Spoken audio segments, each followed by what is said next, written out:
안녕하세요. 시사천국의 나영심입니다. 한국의 반도체의 위상이 날로 높아져 가고 있는데요. 삼성 반도체에 관한 이야기입니다.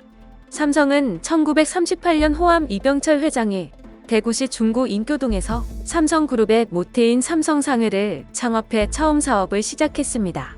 이병철 회장은 이곳에서 당시 인기를 누렸던 별표국수를 생산하고 첨가물, 건어물 등을 판매해 재산을 모았습니다. 당시 별표국수는 품질 좋기로 소문이 나면서 주변 상인에게 인기가 많았습니다. 국수를 팔 때 사용한 상표가 현재 삼성 로고의 시작입니다.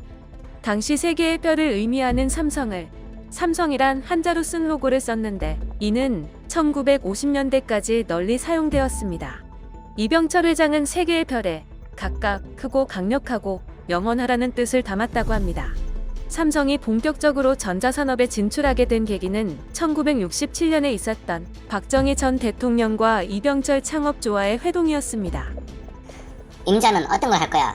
조선, 자동차, 전자공업 중 하나를 선택해. 그러면 전자공업을 하겠습니다. 1969년 1월에 삼성전자공업이 설립되고 동년 12월에 삼성산요 전기가 설립되었습니다. 일본 산요전기로부터 기술과 자본의 도움을 받으면서 삼성전자의 전자공업이 시작된 것으로 삼성전자공업은 백색가전과 음향기기의 제조를 시작했고 삼성과 산요의 합작사는 흑백 TV를 비롯한 전자제품 제조를 시작하게 됩니다. 그러던 1974년 어느 날 이건희 회장은 이병철 창업주에게 결제 서류를 검토해달라고 합니다. 아버지, 제가 반도체 사업을 하려고 하는데요. 그게 뭔데? 컴퓨터에 들어가는 건데 반도체가 세계를 지배할 겁니다. 내가 반도체에 대해서 잘 몰라서 대답은 힘든데 알아보고 얘기해주마. 아버지 꼭 해야 됩니다. 이후 이병철 회장은 반도체에 대해서 자료를 수집하지만 불가능하다라는 결론을 내립니다. 그렇지만 이병철 회장과 이건희 회장의 성격은 비슷한데 다소 내성적인 성격이지만 다른 사람에게 말을 할 때는 이미 그 분야에 대해서 박사 수준의 지식을 습득한 후 최종적으로 결론을 내리고 내린 결정은 절대 포기하지 않는다는 것입니다. 이병철 회장은 이런 아들의 성격을 잘 알고 있었습니다. 아버지 검토해보셨어요? 건이야, 그게 힘들 것 같다. 미국과 일본이랑 기술 격차가 27년이야. 또 반도체에 들어가는 자금도 천문학적이고 리스크가 너무 큰 사업 아니냐? 삼성의 미래는 반도체 사업에 있어요. 일단은 아버지 뜻은 알겠습니다.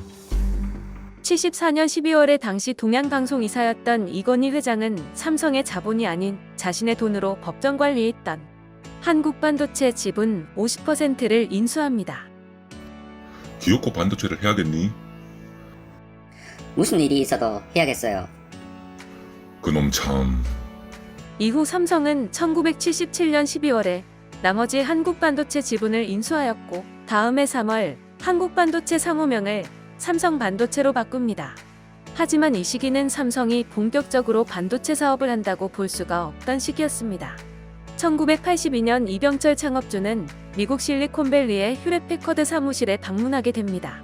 그리고 사무실에서 일하는 직원들이 전부 컴퓨터로 업무를 보는 광경을 보면서 무척 놀라게 됩니다. 이게 사무실이 맞습니까? 어떻게 종이와 펜도 없이 업무를 볼 수가 있습니까? 요즘 전 직원이 컴퓨터로 사물을 보고 있습니다. 이게 다 반도체 덕분이죠. 이병철 창업주는 새삼 이건희 회장이 말하던 컴퓨터 시대가 오고 있음을 실감하게 됩니다. 그리고 운명의 1983년 2월 8일 일본 도쿄의 오쿠라 호텔 중앙일보 홍진기 회장에게 전화를 겁니다. 아, 예, 회장님. 그곳은 새벽 6시 아닙니까? 이 시간에 어쩐 일로... 누가 뭐라고 해도 삼성은 반도체 사업을 할 것입니다. 중앙일보에 이 소식을 실어주시겠습니까? 중앙일보를 통해 세상에 가장 먼저 알리고 싶습니다. 1983년 3월 15일자 중앙일보에는 삼성의 새로운 도전을 밝힌 기사가 실렸습니다. 이른바 삼성의 도쿄 선언이었습니다. 삼성의 도쿄 선언에 대한 세상의 반응은 냉담했습니다. 어이가 없네. 가대망상증 환자 같다. 저것들이 미쳤나? 정말 주제를 모르는 회사네. 3년 안에 망하지 않으면 내 손에 장을 지진다. 삼성은 그의 기흥에 첫 공장을 짓습니다. 6개월 안에 공장을 지어야 합니다. 회장님, 선진국에서도 18개월이나 걸리는 공사를 어떻게 6개월 만에 마치겠습니까? 반도체는 제때를 놓치면 돌보다 못합니다. 제값을 받으려면 그 방법밖에 없어요. 공장이 완공되면 6개월 안에 64K D램을 생산해야 됩니다. 이후 삼성은 월화수목금 절박하게 일을 했습니다. 일본은 삼성이 64K D램을 개발하려면 적어도 20년은 걸릴 것이라며 비웃었지만 삼성은 그해 64K D램 개발을 완료합니다. 미국과 일본에 이어 세계에서 세 번째 개발이었습니다. 이후 이병철 회장은 장기적인 안목을 갖고 투자를 선택했고 마침내 그 선택은 삼성을 글로벌 기업으로 만드는 초석이 되었습니다. 김광호 전 삼성전자 부회장은 언론과의 인터뷰에서 세계 최초로 256메가 D램을 개발한 때가 기억에 남습니다. 개발 사실을 발표한 날이 1994년 8월 29일인데 이날이 한국이 일본의 나라를 빼앗긴 경술 국치일이었습니다. 기술력으로 일본을 눌렀다는 그 길의 의미를 담기 위해 이날을 택했습니다. 한국의 반도체는 이제 세계의 리더가 되었습니다. 자랑스럽지 않습니까? 이상 시사천국이었습니다. 시청해주셔서 감사합니다. 더 좋은 영상으로 찾아뵙겠습니다.